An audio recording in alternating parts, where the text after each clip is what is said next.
Ilhan Omar claims that the lawbreakers in her district are the ones feeling terrorized because of the National Guard. Alexandria Ocasio-Cortez offers a form of blackmail for the rioting to stop. Plus, the Attorney General calls out Antifa for participating in and organizing the riots. All that and more. I'm Bobby Eberle. This is a 13-minute news hour. And God bless the United States of America.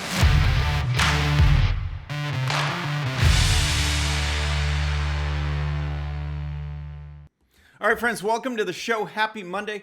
We've got a lot to cover. I hope you had a great weekend. We're going to start with Ilhan Omar because no one cares about coronavirus anymore, folks. No one cares about social distancing. No one cares about staying safe. All that's out the window. Now it's riots, riots, and riots. That's all that people care about. And we're going to focus in on some comments from Ilhan Omar that are just mind-blowing. All right, so what happened? As you know, last week in her district, which has become ground zero, her district has become ground zero for all of this stuff. But in Minnesota last week, we had the arrest of George Floyd. And you've probably seen the video. I'm not going to show it here. He was pinned down. He was held down at the neck. He said he couldn't breathe. He later died.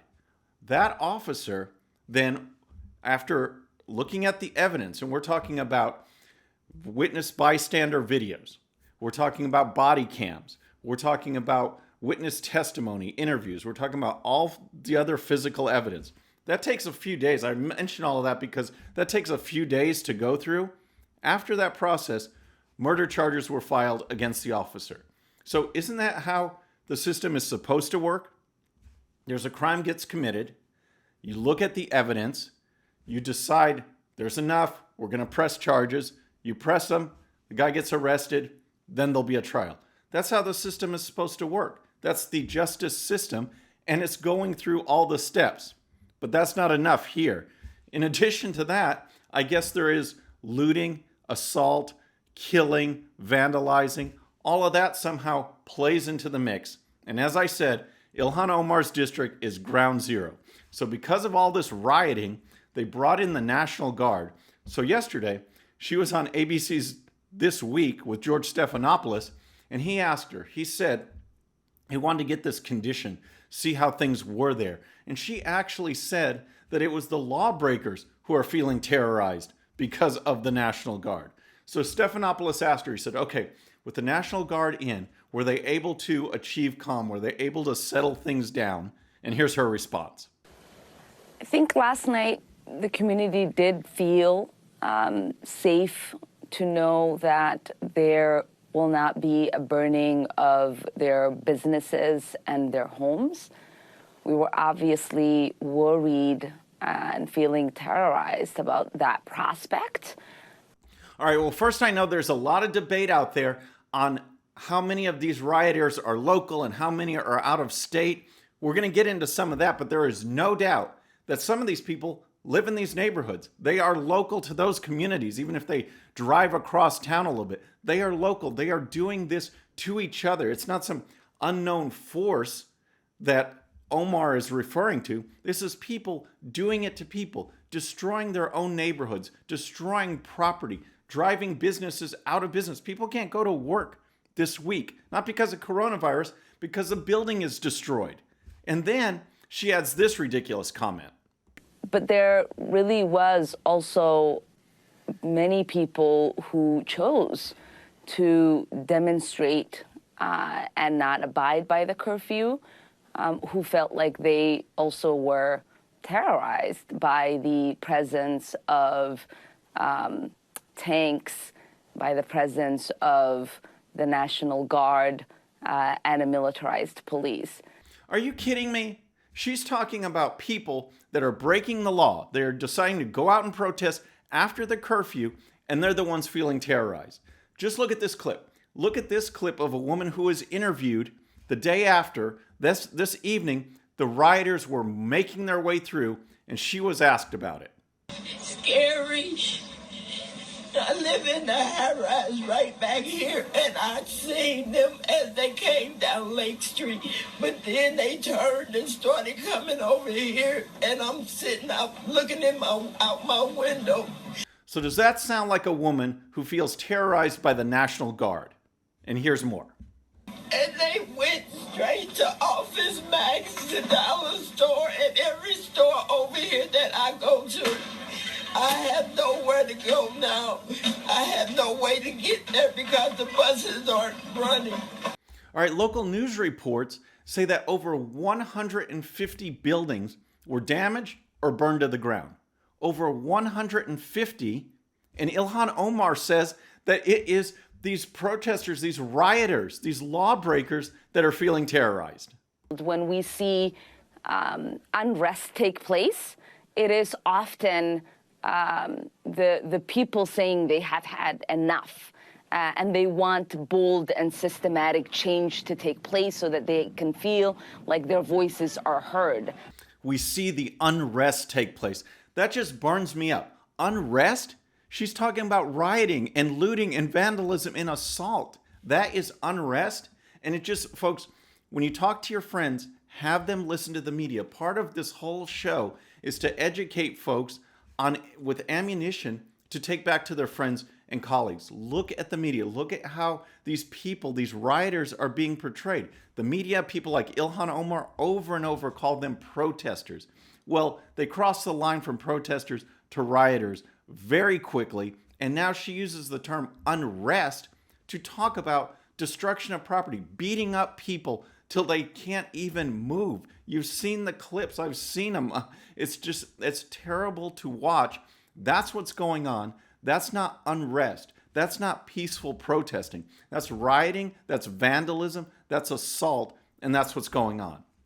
So next, I want to talk about Alexandria Ocasio-Cortez. But first, hit that like button, folks, and go ahead and push the subscribe button. Hit that bell so you'll be notified. We are making our push for 100,000 subscribers by Election Day. 100K by Election Day. We're really moving, and it's thanks to you. I really appreciate it. Let's talk about AOC.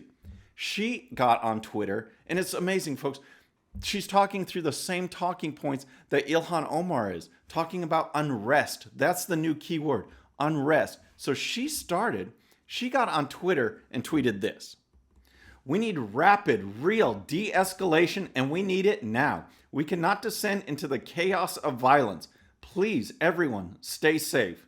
So I guess there's a difference between chaos of violence and actual violence. She just doesn't want to descend into the chaos. I know it's word picking, but that just, are you opposed to the violence or not? What is the chaos of violence? It just makes no sense to me. So that was her tweet, though. But here is what she said on video.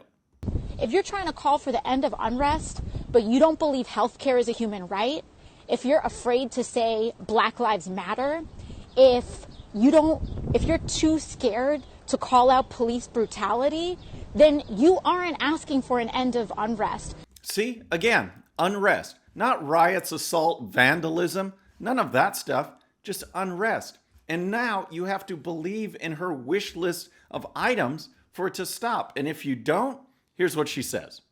You are asking for injustice to continue and for your people to continue to endure the violence of poverty, the violence of a lack of housing access, the violence of police brutality, and not say a damn thing. The violence of poverty? What about the violence of violence? What about the actual violence that's going on to people that live in these neighborhoods? The property that is being destroyed. Every one of these incidents is a crime. Someone needs to go to jail. Someone needs to be prosecuted. But in case you aren't following what she's saying, she's basically saying that the end to the unrest is conditional. If you want the looting and the rioting and the vandalism to stop, the assaults to stop, you have to start adopting her Green New Deal programs. So if you're out here calling for the end of unrest, then you better be calling for healthcare as a human right. You better be calling for accountability in our policing. You better be supporting community review boards. You better be supporting, the end of housing discrimination. So we have to call for the end of housing discrimination before we can call for the end of burning the buildings down. It doesn't make any sense. It's conditional. She's got her demands. She says that's what it takes. And this whole idea of transferring the blame to someone else, she never blames the violence on the people committing the violence. It's always someone else's fault. Always someone else to blame. There's always a condition that's forcing these people. Look, these are laws being broken. People are being hurt. People need to be held accountable for that, not passing the buck to society or some conservative plans that are holding people down. If people commit violence, if they destroy property, they need to be held accountable. And people like Ilhan Omar and AOC need to be out there calling these people out and demanding that justice for that business owner whose building is burned down, that person who's just been assaulted for waking up. Those are the ones that need to be held accountable, and AOC does none of that. So next, I want to talk about the protest, who's behind it, who's participating in it. But first, I got to tell you about my friends over at Bottle Breacher. Folks, you need to check them out. This is an American-made, veteran-owned company, American-made products. They are the best in man's gifts, groomsmen gifts, promotional items. Just go to bottlebreacher.com, use coupon code Bobby13 for 15% off your next purchase. They are great. Please check them out. So next, I want to talk about the protest, but I want to show you what George Floyd's family actually said. This is from his uncle. Here's a report from the New York Post. The uncle of a black man who died in police custody in Minneapolis said he will be attending a peaceful demonstration in Rapid City this weekend, but that he doesn't approve of the violent protests taking place in response to the killing. I think that is absolutely outlandish for them to destroy their own city, their own homes, to make a point. Floyd's uncle, Selwyn Jones, told the Rapid City Journal. I don't think the point that they're trying to make is the point that we're trying to make. So there's no doubt, folks, as I said from the beginning, that local residents are involved. You see these people beating each other up, destroying property. But who's at the heart of it? Who's organizing it? There's also no doubt that people are coming in from out of state. We've seen reports of large percentages of folks that get arrested that are actually from out of state. So you've seen reports of people looting, running. Those don't make the files, folks. If those people don't get arrested, they're not the ones that we have data on.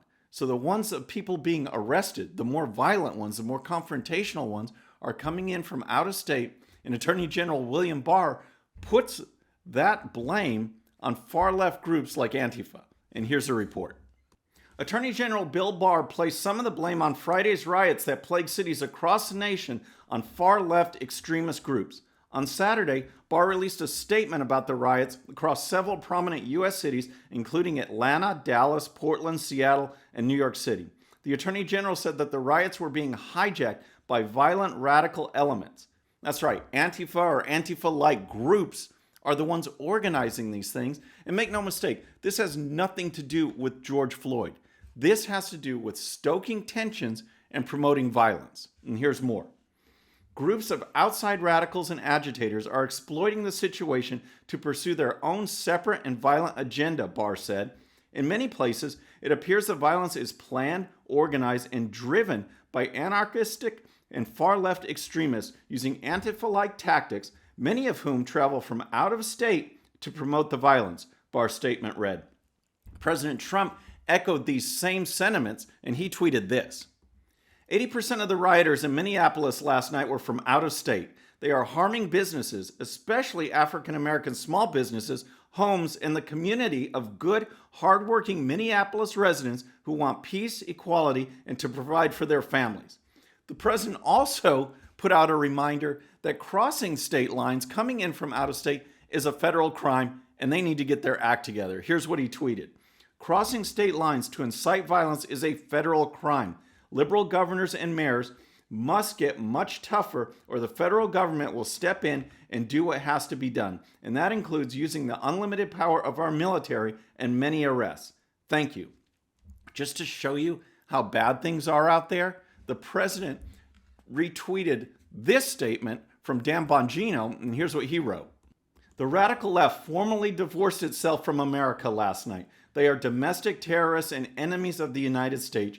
They should be treated as such. So in that video, in that tweet, Bongino actually puts this video together, and you can see the destruction.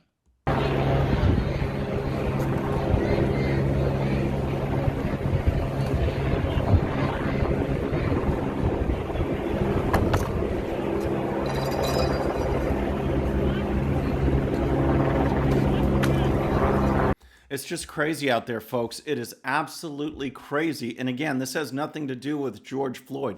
They want justice. Well, guess what? Evidence was looked at. A man is now charged with murder.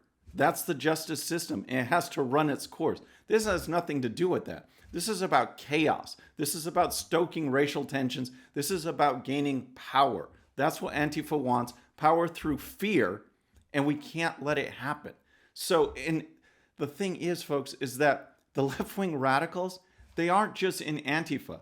They are out there organized, some holding office. Mayor de Blasio's daughter, she was arrested last night for protesting when she shouldn't be protesting. She was blocking traffic. She was arrested.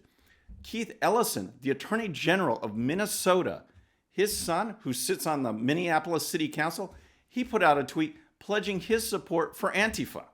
These are the radicals that are out there. These are the ones we need to take a stand against because they want the anarchy. They want the chaos. So next, I can't leave with all this bad stuff. I just can't do it, folks. So I've got to tell you about the good news that happened this weekend with the launch, the SpaceX launch of American astronauts. It was the first time Americans launched Americans into space since 2011.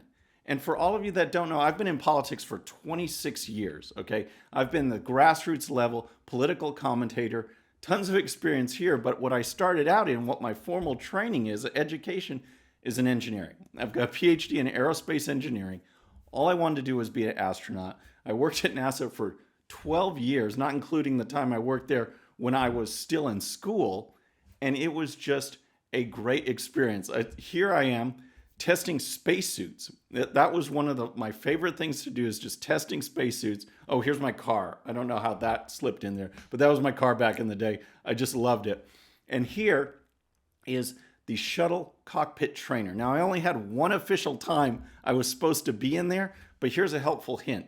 On those other times, when you sneak in, you got to wear shades. You got to be cool. So I just want to play you this clip from Saturday. This was a SpaceX launch. 5, 4, 3, 2, 1, 0. Ignition. Liftoff of the Falcon 9 and Crew Dragon. Go NASA. Go SpaceX. Godspeed, Bob and Doug. America has launched. It was just awesome. The crew ended up docking with the International Space Station, and this is considered actually the last demo flight or test mission of this SpaceX vehicle, because after that, then they will be certified to take astronauts to and from the International Space Station. And their next part of their development is space tourism. So they're looking to save NASA $30 million, us taxpayers, $30 million per astronaut compared to the Russians sending them up to space. And space tourism, let me tell you this.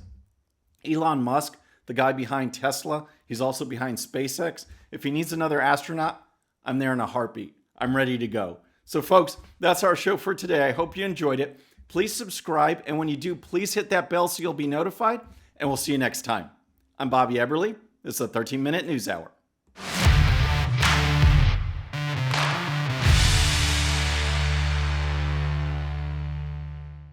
Okay, friends, thanks so much for watching, and before you go, please hit that subscribe button, hit that bell so you'll be notified, and here's a special video just for you so you can watch even more of the 13-Minute News Hour. And don't forget to check out GOPUSA.com for the best in conservative news and commentary. We'll see you next time.